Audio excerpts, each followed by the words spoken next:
CEAP, Centro Espírita Altivo Panfiro. Uma casa de amor. Bom dia aos companheiros que nos ouvem de casa. Nós estávamos com a nossa live aqui com um probleminha. Já tínhamos iniciado nosso trabalhinho aqui com o grupo presente, mas nós estamos recordando o capítulo 16, Não se pode servir a Deus e a Mamon, o item 14, onde nós paramos na semana passada. Nós estamos só dando uma ligeira recordada no item 14, e aí quem tiver com o Evangelho nas mãos vai se achar. É uma mensagem grande do Espírito Lacordaire, e nós estamos dando uma repassada nele. Lemos na semana passada, mas foi meio rápido. Então, lá pelas tantas, lá depois, com 2/3 já que nós já avaliamos, ele diz assim: pais e mães, cometeis um grande erro, acreditando que assim aumentais a afeição de vossos filhos por vós, ensinando-os a serem egoístas para com os outros, os ensinais a fazerem o mesmo com vós mesmos, porque o filho não se esforçou para ter aquele dinheiro, né? Mas os pais estão cometendo um grande erro quando permitem que aquilo chegue às mãos dos filhos com muita facilidade. É preciso que o filho entenda: eu vou comprar, ele vai ter mais prazer quando ele comprar o primeiro carrinho dele com o dinheiro dele, mesmo que seja um carrinho pequeno e velho, mas ele vai ter mais prazer. Isso, eu digo isso de experiência própria. Nosso filho mais velho dizia isso: você vai querer carro? Não, só quando eu tiver o meu primeiro salário eu vou começar a juntar. E comprou um carro terrível, gente, não sei nem como é que andava aquele Gol dele, né? Mas com muito prazer, porque era dele, sabe? Era dele. Então, é isso que ele está dizendo aqui. No parágrafo seguinte, ele fala assim: quando o homem trabalhou muito e com o suor do seu rosto juntou bens, muitas vezes os escutais dizendo que quando o dinheiro é ganho, sabe-se melhor o seu valor. Aí ele diz: nada é mais verdadeiro que isso. Foi o que nós acabamos de falar, né? Mais adiante ele diz: mas se ao contrário, esse mesmo homem que recorda suas penas e seus trabalhos, se ele é egoísta, duro para os pobres, ele se torna bem mais culpado do que os outros, porque ele veio de uma infância, uma juventude humilde, sabe o que é passar por dificuldade, e quando enche o bolsinho de dinheiro, ele esquece. Ele esquece, aí ele diz assim, ó: porque quanto mais se conhece por experiência própria as dores escondidas da miséria, mais propenso se deve estar a aliviá-las nos outros. Tá? E aí no parágrafo seguinte ele fala que essa criatura, infelizmente, o homem que possui um grande apego à sua fortuna, sempre há nele um outro sentimento, tão forte quanto esse, que é o orgulho. E aí ele chega para aquela pessoa que está precisando e diz: faça o que eu fiz, trabalha, estuda, se esforça, acorda mais cedo. Não quer nem saber da dificuldade do outro, né? Ele não compreende que com toda a sua inteligência e habilidade, Deus pode derrubá-lo com uma só palavra. Por isso que nós somos depositários, mordomos, não somos proprietários.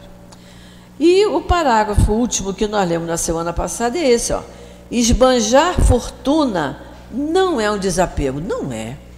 O dinheiro não foi feito para a gente esbanjar, né? O dinheiro foi feito para a gente usar para o que a gente precisa e ajudar o próximo dentro da nossa possibilidade também. Então, esbanjar fortuna é descuido e indiferença.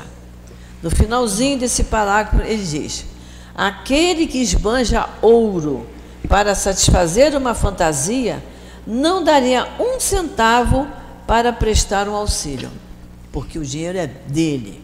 Ele acha assim, né? Coitadinho, o lê do engano. Então, agora vamos começar, hoje, a partir de agora, esse parágrafo que começa: o desapego aos bens terrenos. Quer ler, Sandra, para a gente? O desapego aos bens terrenos consiste em apreciar a fortuna no seu justo valor, em saber servir-se dela em benefício dos outros e não somente para si. em não sacrificar por ela os interesses da vida futura. Então vamos ver, olha que interessante. Precisamos dar à fortuna o seu justo valor.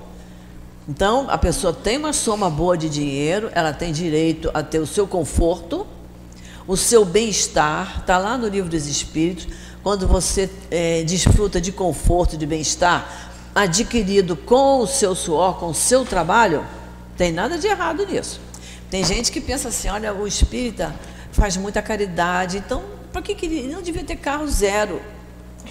Mas se ele adquiriu com o esforço dele, do trabalho dele, desde que ele comprando carro zero, mas ele se lembre que existem instituições como a nossa em que a gente pode ajudar. Antigamente, quando eu era criança, todo mundo morava em casa, a pessoa batia na porta e pedia um pratinho de comida. Agora, quem mora em apartamento não tem isso, mas nós temos instituições. Nós sabemos que as igrejas têm esse trabalho, os centros espíritas têm esse trabalho.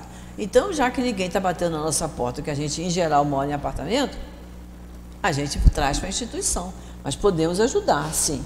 Aí ele diz, o desapego consiste em não sacrificar os interesses da vida futura.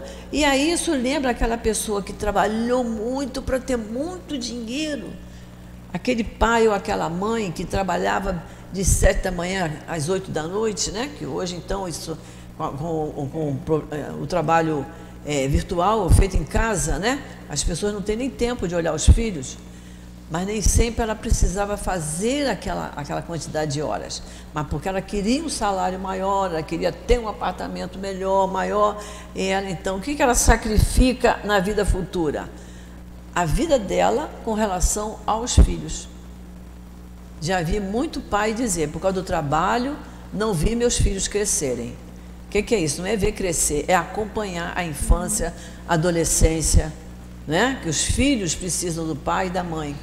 Hoje, que pai e mãe trabalham o tempo todo, o dia todo, isso é difícil, mas a gente pode compensar. Eu tenho que trabalhar aquelas horas necessárias, eu ganho um salário para trabalhar aquele número de horas, mas na minha folga, que nem sempre é sábado e domingo, dependendo do trabalho, mas na minha folga eu tenho que olhar os meus filhos, eu tenho que conversar com eles, eu tenho que fazer a refeição na mesa, junto com eles, com televisão desligada e sem celular. Né? Hoje a gente vê muito isso, os pais estão comendo, mas os filhos estão comendo também, mas o celular está aqui, uma colherada na boca e o celular. Isso não é reunião de família, que é na mesa ali que os filhos conversam, que eles se abrem. Há uma compreensão, uma união familiar muito bonita na hora da refeição. E isso é imperdível. Se todos os pais percebessem que valor tem isso, e como a gente mais tarde, os filhos lembram, como nós nos lembramos do nosso tempo, que a gente sentava à mesa com pai e mãe, né? Essa união familiar é muito importante para a formação das crianças e dos jovens, né? Aí vai, em perdê-la sem lamentações, se for a vontade de Deus, retirá-la de vós. Isso. Se por reveses imprevistos vos transformardes em outro Jó, dizei da mesma forma que ele, Senhor, vós me destes, vós me tirastes, que a vossa vontade seja feita. Esse é o verdadeiro desapego. Então, quem é Jó? Nós estudamos lá no capítulo 4, aquelas passagens de Jó, deixa eu ver se a gente vê, se eu vejo aqui, é capítulo 4, item 14. Eu vou achar aqui rapidinho, se é que eu vou achar rapidinho mesmo. Vou procurar. Capítulo 4, aqui tem uma passagem de Jó, que havia o evangelho de Jó, né? Lembra aquela passagem que diz assim, ó, mas quando o homem morreu uma vez e seu corpo, separado do seu espírito, foi consumido, em que é que ele se transforma? Então, Jó já queria saber o que acontecia após a morte. O evangelho de Jó não é um evangelho reconhecido pelas religiões cristãs, os reconhecidos são Mateus, Marcos, Lucas e João, mas Jó teve o evangelho dele. E olha como ele já se interessava por que acontecia após a morte. Talvez até por isso o evangelho dele não foi considerado canônico, né? É isso aí. Mas vamos lá, só para ter uma ideia quem é Jó. Então, se eu ler isso aqui, diz, mas quem é esse tal de Jó? Volta lá no capítulo 4, item 14, que vai ver o que é. Antes de tudo, sede submissos. Tende fé naquele que, assim como vos deu e tirou, pode vos tornar a dar. Resistir com bastante coragem ao abatimento, ao desespero que paralisa vossas forças. É isso que ele está falando, né? Que a gente, antes de tudo, seja submisso a Deus, nosso Pai. Sejamos submissos a Ele, porque Ele nos permitiu a fortuna e nos tirou, por algum motivo. E nos tirou. A gente vê agora esse terremoto que aconteceu lá na Síria, ruas inteiras, as casas, os prédios todos tombados, um prédio lá no meio estava em pé, né? Aí a gente fica pensando, por que será que aquele ali construído no mesmo tipo de construção, todos caíram menos ele? Não é isso? Quem estava ali dentro não era para passar por aquele desespero, tinha que assistir aquilo, porque assistir é um sofrimento, mesmo que não sinta na pele, mas sente na emoção, como nós sentimos ao vermos as cenas, não é isso? Mas não tinha que passar por aquele momento final. E aí eu sempre lembro que uma sobrinha minha, que até já desencarnou jovem, ela morava numa casa em Friburgo. Quando teve aquela enchente em Friburgo, que arrasou com Friburgo, a casa dela foi a única da rua que não caiu.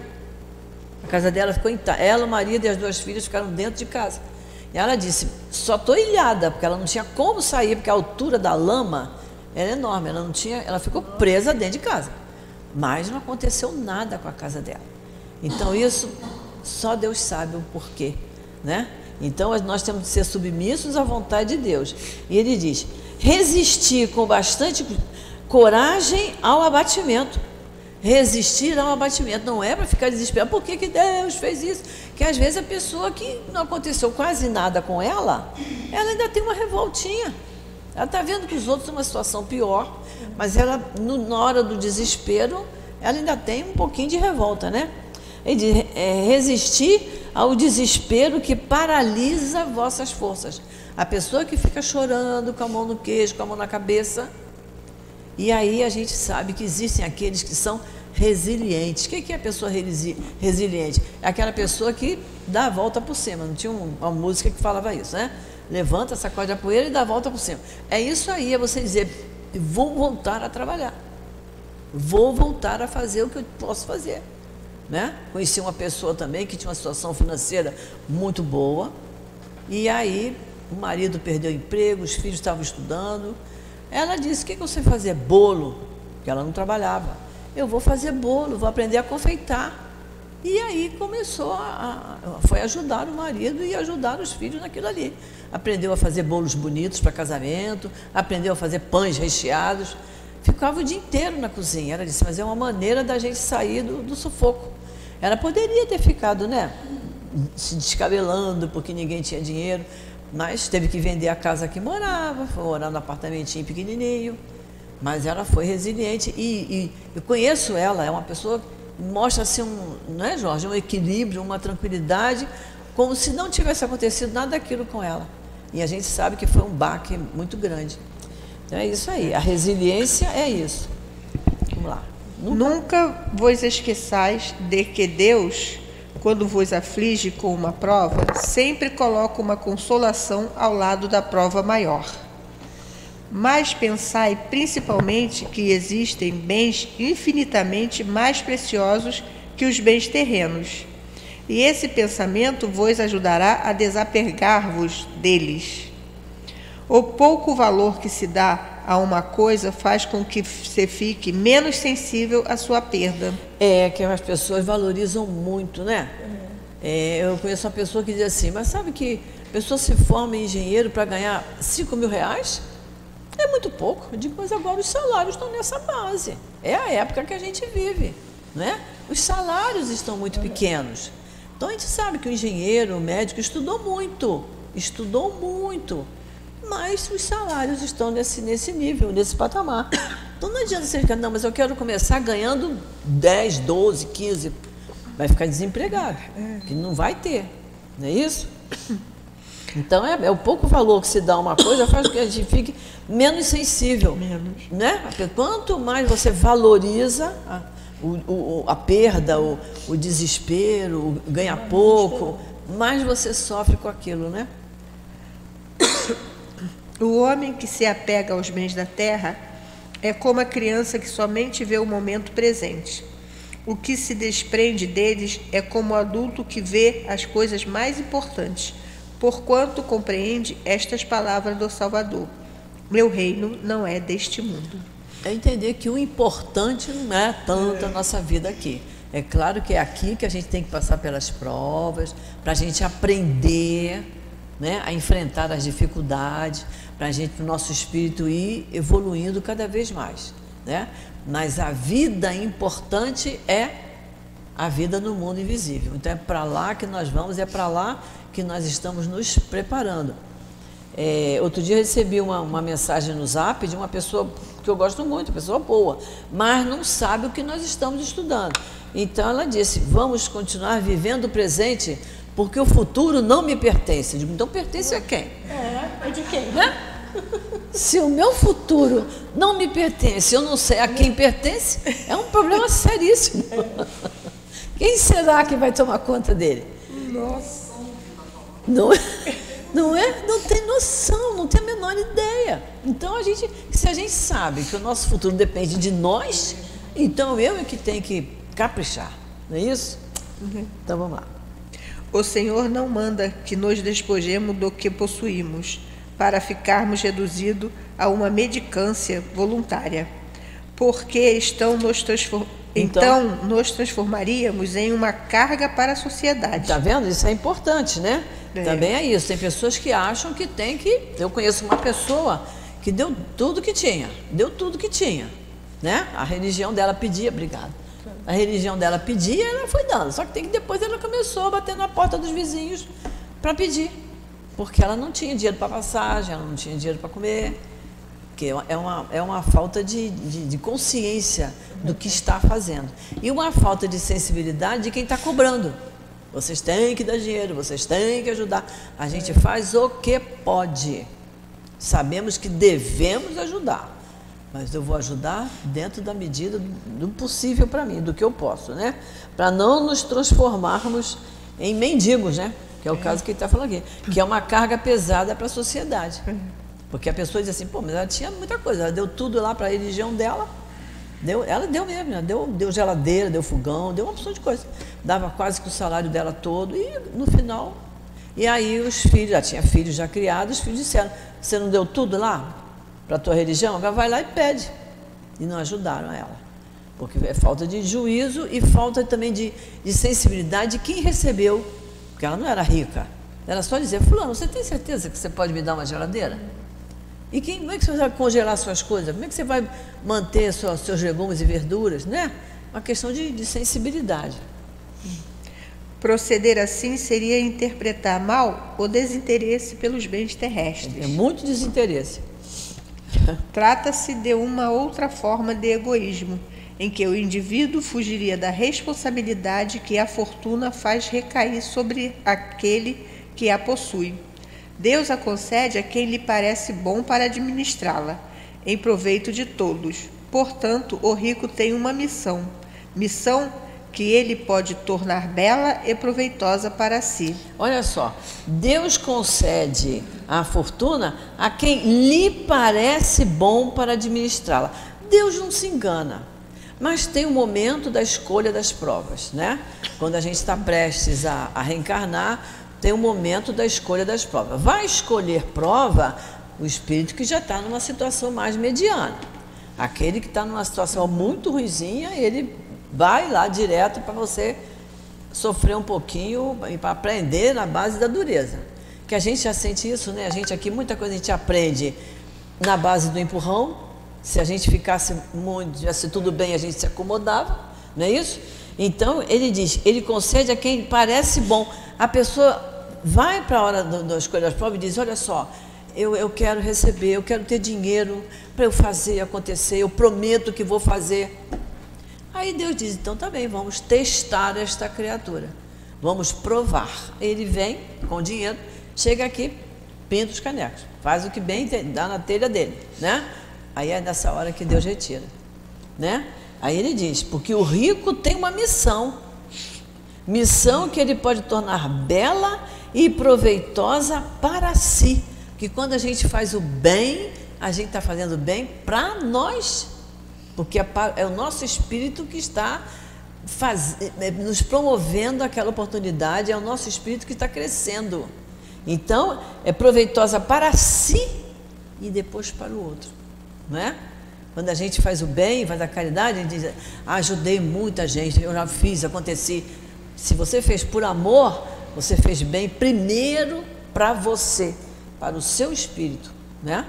E você ajudou o outro. É interessante isso, da gente perceber. Rejeitar a fortuna, quando Deus a concede, é renunciar ao benefício do bem que se pode fazer, administrando-a com sabedoria. Saber passar sem ela quando não a temos, saber empregá-la utilmente quando a possuímos, saber sacrificá-la quando necessário. Isso é agir segundo os desígnios do Senhor. Isso aí é para a gente prestar atenção, né? Saber passar a vida sem a fortuna, né?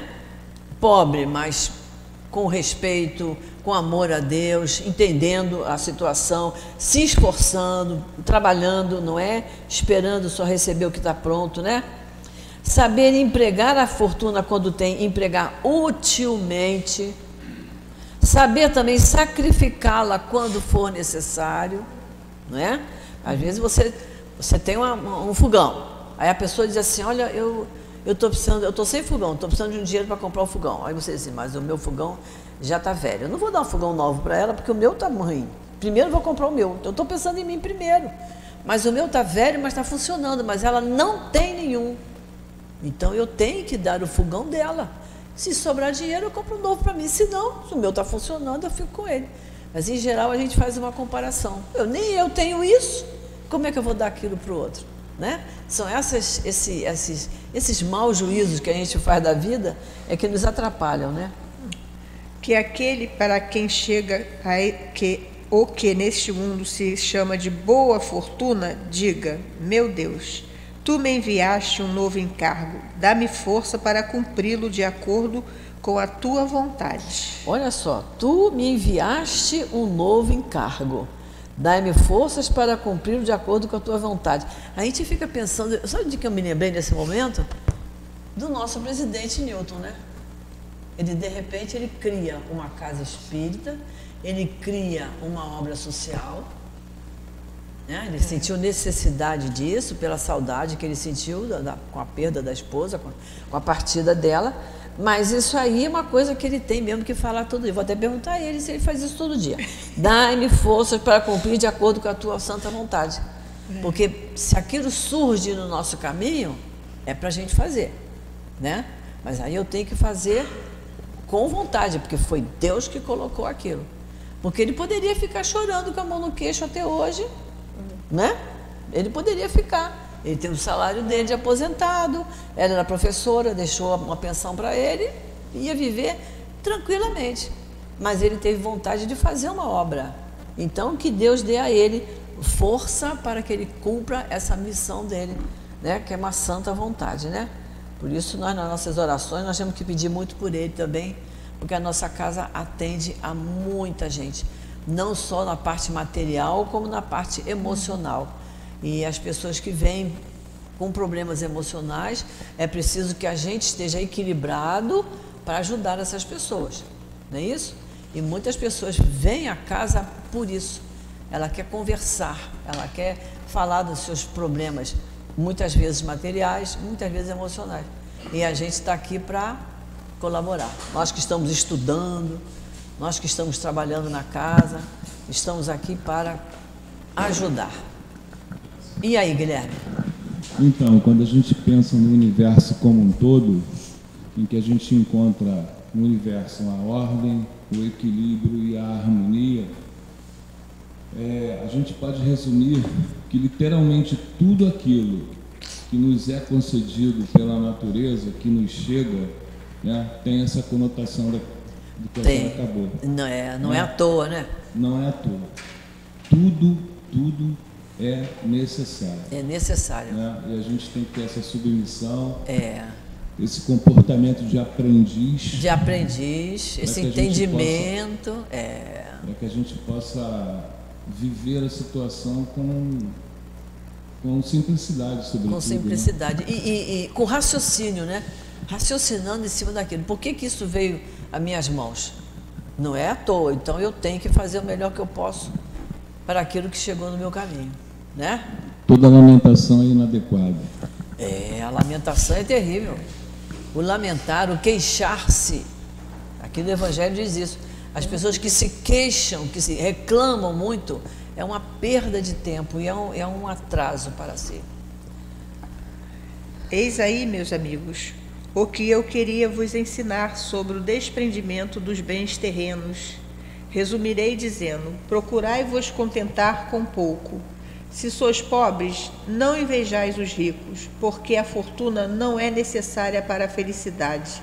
Se sois ricos, não vos esqueçais de que os bens vos são confiados e que devereis justificar o emprego que lhes destes como numa prestação de contas de tutela. Prestação de contas de tutela. Nós somos os tutores daquele dinheiro, né? Não somos os donos. Então a gente tem que dar o bom emprego, né?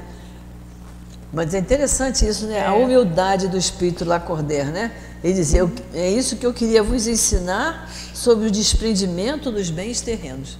Vamos lá. Não sejais depositário infiel, fazendo-os servir à satisfação do vosso orgulho e da vossa sensualidade. Não vos acrediteis com o direito de dispor unicamente para vós daquilo que é um empréstimo e não uma doação. Se não sabeis restituir, não tendes o direito de pedir. E lembrai-vos de que aquele que dá aos pobres salda a dívida que contraiu com Deus. Lacordaire. Interessante, né? Tem o ditado, né? Quem dá aos pobres empresta a Deus. E as palavras do Lacordaire, né? Aquele que dá aos pobres salda a dívida que contraiu com Deus. Bom, o que a gente fizer por amor é melhor para nós, né? E aí, esse último item, que é uma pergunta de Kardec, quem responde é o Espírito São Luís. Vamos lá. Transmissão da riqueza. O princípio segundo o qual o homem é apenas depositário da riqueza, de que Deus lhe permite desfrutar durante sua vida, tira-lhe o direito de transmiti-la aos seus descendentes? É a questão da herança, né? Vamos ver o que o Espírito São Luís respondeu. O homem pode perfeitamente transmitir, ao morrer, os bens que gozou durante sua vida, porque o efeito desse direito está sempre subordinado à vontade de Deus, que pode, quando quiser, impedir seus descendentes de desfrutá-la. Isso fica nas mãos de Deus, né? A gente, como homem encarnado, a gente vai fazer o que acha que tem que fazer. Mas o que vai acontecer com aquilo, Deus decide, né? É assim que vemos se desmoronarem fortunas que pareciam as mais solidamente estabelecidas. A vontade do homem de manter sua fortuna em linha de descendência, sua linha de descendência é, portanto, impotente ao que não lhe tira o direito de transmitir o empréstimo que recebeu, visto que Deus o retirará quando julgar conveniente. São Luís. A gente vê muito isso, né? Morre um artista aí de televisão, uma pessoa que teve dinheiro. Que confusão que sai na família, né? Uma brigalhada, um rolo tremendo.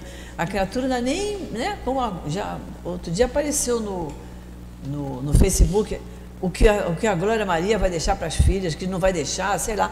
Eu falei, gente, a criatura ainda está lá, ainda está presa ali e já está nessa discussão, o que vai ficar, o que não vai ficar. É lamentável isso, né? Porque as pessoas gostam de botar lenha na fogueira. Mas isso aí, tudo fica na vontade de Deus, de acordo com as nossas atitudes. Se as nossas atitudes foram sérias, foram corretas, tudo vai se resolver da melhor forma. Isso, Úrsula. Mas isso é independente da riqueza propriamente dita, né? Isso aí está mais ligado ao materialismo, porque a gente vê quantos pobres nossa, que tem um pouquinho além, mal morreu, já começa a briga de família, irmão querendo matar não sei quem, é sequestro de não sei quem eu mereço mais, não, ele não tem direito, se tem enteado ou não, mas por que o enteado? Não tem, não é filho próprio, né? É encostado, como fala, então, todas essas questões que a gente coloca de briga de família por conta de dinheiro, né? Está ligado mesmo ao nosso materialismo, porque quando a pessoa tem muito, quer brigar muito, né? Quem mais tem quer brigar mais, mas quem não tem nada, muitas vezes também faz questão, né? Quer brigar por conta daquilo ali, que acha que tem direito e na realidade, quando a gente começa a estudar, a gente começa a ver o que realmente tem valor, né? Que é o lado espiritual, o material é perecível, né? Exatamente. Quando começarmos a entender isso, acho que as brigas diminuem. Com certeza.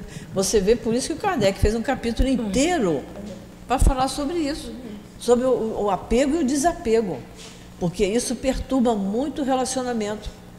Relacionamento entre marido e mulher, entre pais e filhos, entre irmãos, não é? Todos envolvidos. Isso dá uma confusão tremenda. Por isso ele fez um capítulo inteiro sobre isso. Nós temos ali 15 minutinhos. Nós vamos iniciar o capítulo 17, que como todos os outros ele é muito bonito, mas ele é muito bonito, né? Os Sede Perfeitos. Esse capítulo tem uma série de coisas interessantes. Por isso que na nossa turma de terça-feira é a turma que vai dar esse capítulo, quando chegar no capítulo 17, sabe? Porque eu gosto muito de ver todo mundo falar sobre isso aqui, que é muito bom. Então, são os caracteres da perfeição, é o primeiro item. Vamos lá, Sandra, vamos ler o item 1. Amai-vos vossos inimigos, fazei o bem aos que vos odeiam, e orai pelos que vos perseguem e vos caluniam. Porque se amais somente aqueles que vos amam, que recompensa havereis de ter? Os publicanos também não o fazem o mesmo?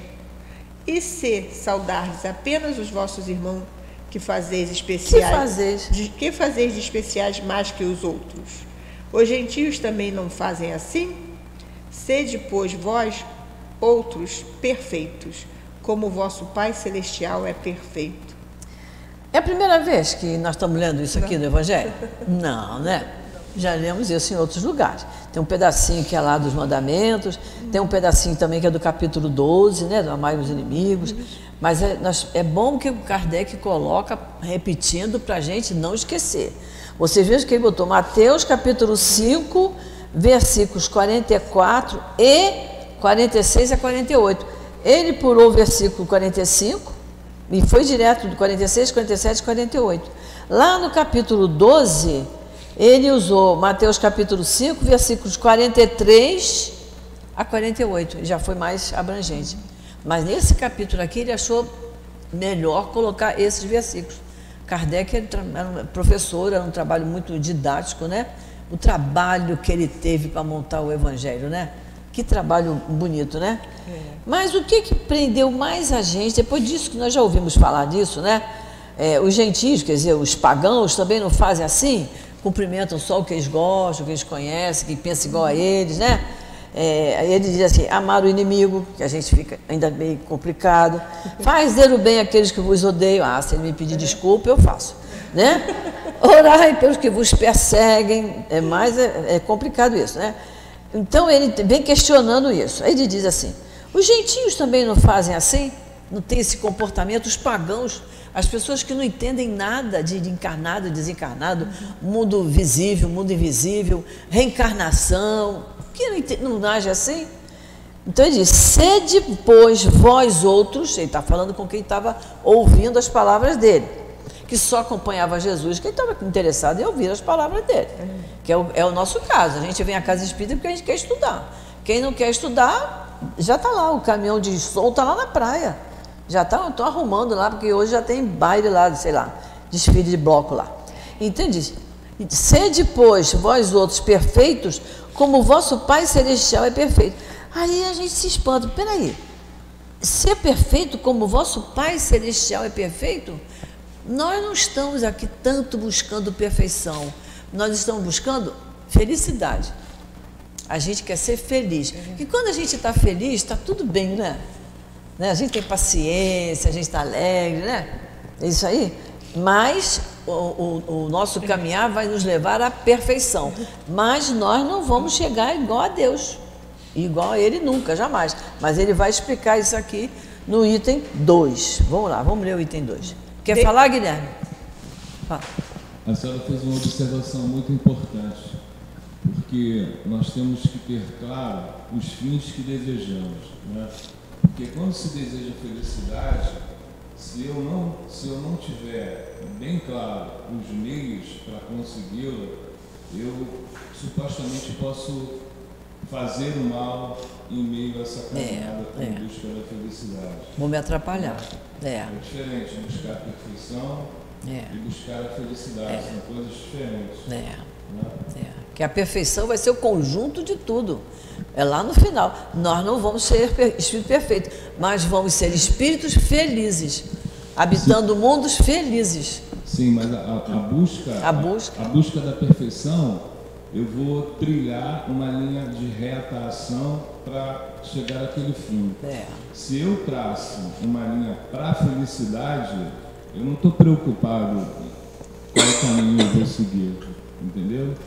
Pisando no outro. Não. Pisando no próximo. De qualquer maneira eu quero ser feliz. Então é necessário a gente definir o meio. O meio. Para que a gente possa alcançar o fim. Para que eu chegue lá. Exatamente. Por isso que nós temos felicidade relativa, como está no Livro dos Espíritos. Porque nós não buscamos os meios corretos. Então a gente uma hora está muito risonho, muito feliz, muito contente. Dali a 10 minutos, se receber um telefonema desagradável, diz, estragou meu dia. Por causa do telefonema, eu estraguei meu dia. E, no entanto, eu tive horas de alegria, de contentamento, né? Como a gente valoriza o que não é bom. A gente valoriza muito. E o que é bom, às vezes, passa até despercebido. No final do dia, perguntar, quais foram os momentos bons que você teve? Muito pouco. Agora, quer saber? Aí, conta que chegou atrasado, que perdeu a hora, que o médico custou atender e vai por aí afora. As reclamações, não é isso? Você disse, é relativo, né? É relativo. Depende da felicidade que você está Depende. Felicidade é essa. E a maneira como a gente encara, né? O negócio é valorizar o momento feliz. Sim. Valorizar aquilo ali, para que ele tenha um efeito sobre os outros, né? Mas eu tive outros momentos muito bons hoje, né? É isso que ele está falando. Mas ele vai explicar aqui. Vamos ver o 2. Desde que Deus possui a perfeição infinita em todas as coisas, estas palavras, sede perfeito como vosso Pai Celestial é perfeito, tomadas ao pé da letra, poderiam fazer supor a possibilidade de se atingir a perfeição absoluta. Então, foi isso que nós falamos agora, né? A perfeição absoluta é Deus, né? Se fosse dada à criatura ser tão perfeita quanto o Criador, ela se tornaria igual a ele, o que é inadmissível.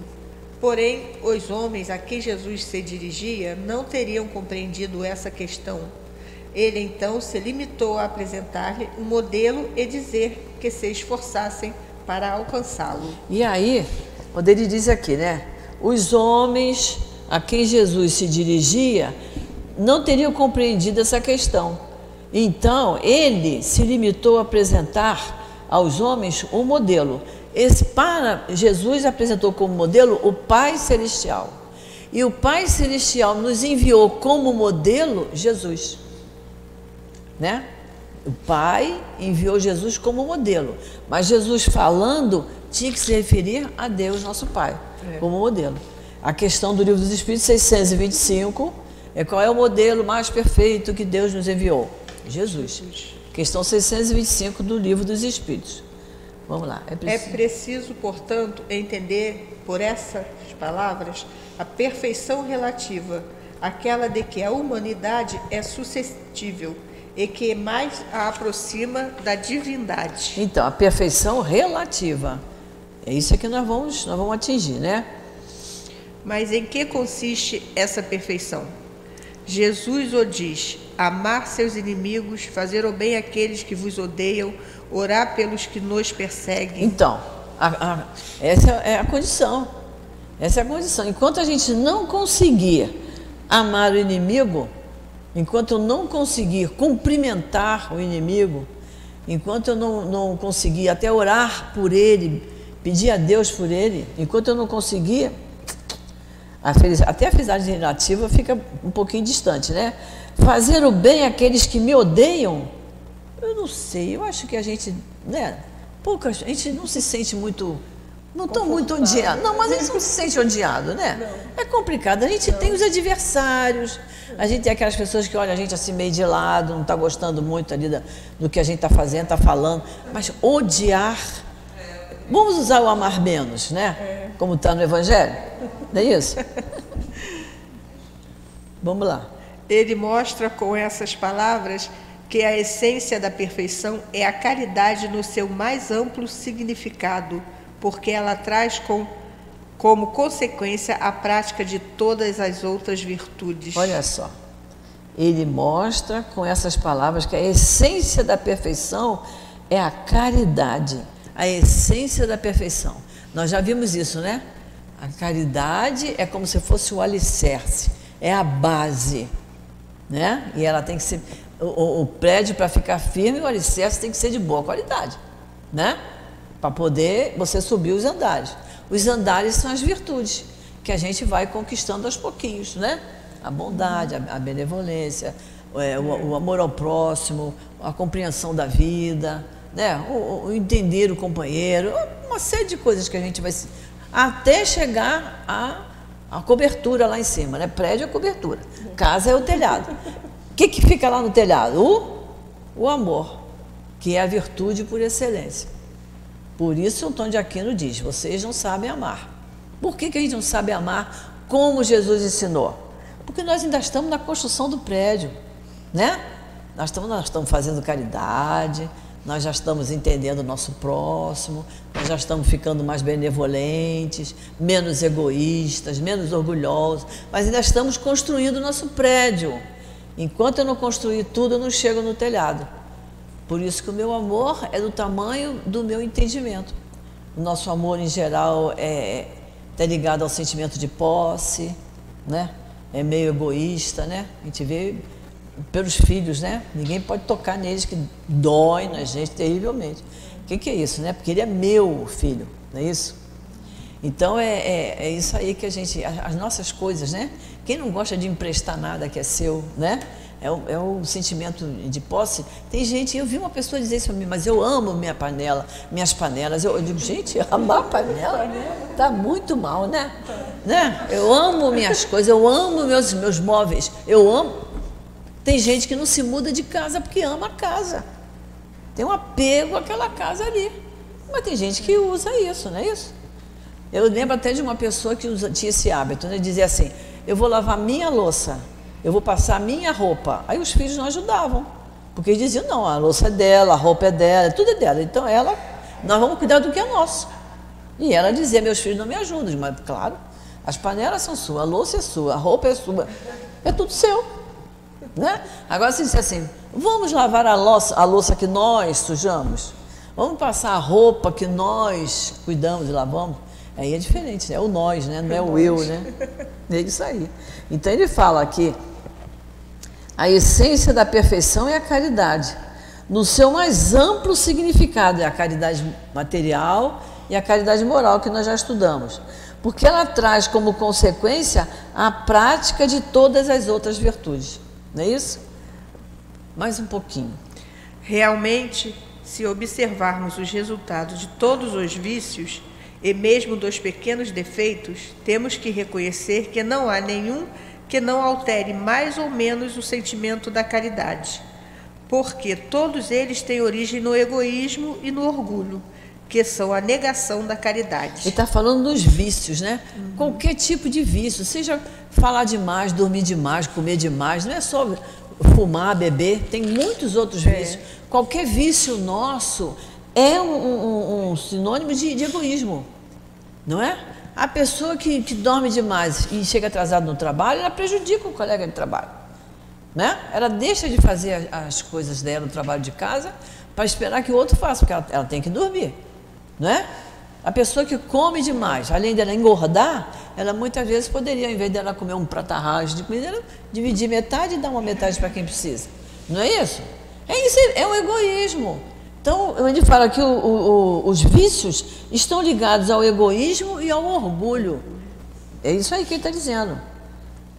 Vai, porque tudo que estimula exageradamente o sentimento da personalidade destrói ou pelo menos enfraquece os elementos da verdadeira caridade, que são a benevolência, a indulgência, a abnegação e o devotamento. O amor ao próximo, ampliado até ao amor pelos inimigos, não podendo se aliar a nenhum defeito contrário à caridade, é, por isso mesmo, sempre um indício maior ou menor de superioridade moral, de onde se conclui que o grau de perfeição corresponde à extensão desse amor. Eis porque Jesus, após ter dado aos seus discípulos as regras da caridade, no que ela tem de mais sublime, lhe disse: sede perfeito como o vosso Pai Celestial é perfeito. Então ele fala aqui, olha, enfraquece os elementos da verdadeira caridade, que são benevolência, indulgência, abnegação e devotamento. Isso está ligado à questão 886 do Livro dos Espíritos, que ele diz assim, a questão 886 diz assim, ó, qual o verdadeiro sentido da palavra caridade, como entendia Jesus? A gente ouve muito isso nas palestras, né? Os oradores sempre falam. Como é que Jesus entendia? Era a benevolência para com todos, a indulgência para as imperfeições dos outros e o perdão das ofensas, né? Que muita gente lembra que é o BIP, benevolência, indulgência e perdão, né? Então está lá na questão 886. Então a benevolência, a bondade para com os outros, a indulgência, compreender o erro do outro, entender que ele não está ainda num patamar que ele não erra mais. Todos nós erramos. Todos que somos imperfeitos, senão não estaríamos aqui, né? Como vocês falaram mesmo hoje aqui no início, né? E o que é a abnegação? É você se sacrificar por alguém ou por alguma coisa. A pessoa abnegada é uma pessoa que é dedicada àquilo. Ela acorda cedo para chegar mais cedo no trabalho, para poder organizar as coisas, para quando os outros que não são tão abnegados chegarem, já está tudo mais ou menos equilibrado. E ele fala no devotamento, é a dedicação a alguma coisa. O que agora os médicos, os cientistas fizeram para criar as vacinas foi um ato de devotamento. Devotamento. Por mais que se diga que foi uma coisa feita muito rapidamente, que outras vacinas foram feitas em 10, 20, 30 anos, não importa. Isso veio agora de repente. Deus permitiu que essas pessoas tivessem vida, saúde e boa vontade, inteligência para criar as vacinas, né? Foi um trabalho de devotamento, tá? Então, eu acho que nós terminamos esse item e vamos deixar o homem de bem para a semana que vem, porque nós vamos falar muito do homem de bem e da mulher de bem, né? É o homem de bem e a mulher de bem. Vamos deixar o item 3 para a semana que vem. Que bom que o Newton ainda não apareceu ali, hoje eu terminei bem na hora, estou tomando até o horário dele. Cadê ele? Que houve? Então vamos lá. Hoje é dia 12, é dia 19. E dia 19 não tem, porque é o encontro do Livro dos Espíritos nos 3 dias de Carnaval. Domingo, segunda e terça, de 9 a meio-dia, aqui na casa. Tá? Então vai ser dia 26, a nossa próxima aula. 26/2/23, certo? Então vamos fazer a nossa prece para nós encerrarmos.